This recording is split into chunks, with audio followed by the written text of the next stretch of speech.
ఇప్పుడున్న కాంపిటీషన్ మార్కెట్లో కస్టమర్ అయితే కొనేటప్పుడు చాలా క్లియర్గా చూసుకుంటాడు, ఈ కంపెనీలో ఏ ప్రైజింగ్ ఉంది, ఈ కంపెనీ ప్రోడక్ట్ అయితే ఏ ప్రైజింగ్ ఉంది అనేసి.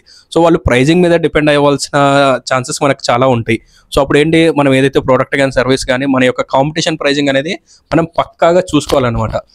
అయితే ఈ కస్టమర్ ప్రైజింగ్కి ఒకవేళ మన కాంపిటీషన్లో ఇస్తున్నప్పుడు ప్రైజింగ్ సేమ్ ఉన్నా కూడా కస్టమర్ ఇటు వెళ్ళాలా అటు వెళ్ళాలా అనేది ఒక డిసైడ్ ఉంటాడు, ఒక డైలమాలో ఉంటాడు.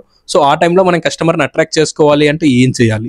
సో ఇక్కడ ఏంటి, జస్ట్ కస్టమర్ని అట్రాక్ట్ చేసుకోవడమే కాకుండా ఏదైనా డిస్కౌంట్స్ ఇచ్చేలా కాకుండా కస్టమర్కి మనం ఏం క్రియేట్ చేయాలంటే ఇక్కడ ఒక వాల్యూ సర్వీస్ అనేది మనం క్రియేట్ చేయాలి. అంటే మన కాంపిటీటర్ ఏదైతే ప్రైజింగ్ ఇస్తున్నాడో అదే ప్రైజింగ్లో మనం ఇస్తూ కూడా మనం ఏం చేసుకోవాలి, కాస్ట్ ఆప్టిమైజేషన్ చేసి, అంటే ఏదైతే తయారు చేస్తామో దాని యొక్క కాస్టింగ్ మనం తగ్గించుకొని అక్కడ ఇంకో వాల్యూ యాడెడ్ సర్వీస్ ఏదైనా మన కస్టమర్కి ఇవ్వాలన్నమాట.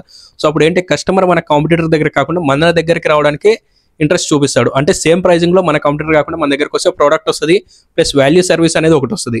సో అలా ఉన్నప్పుడు ఏంటి, కస్టమర్ మన దగ్గరికి చాలా ఈజీగా వస్తాడు.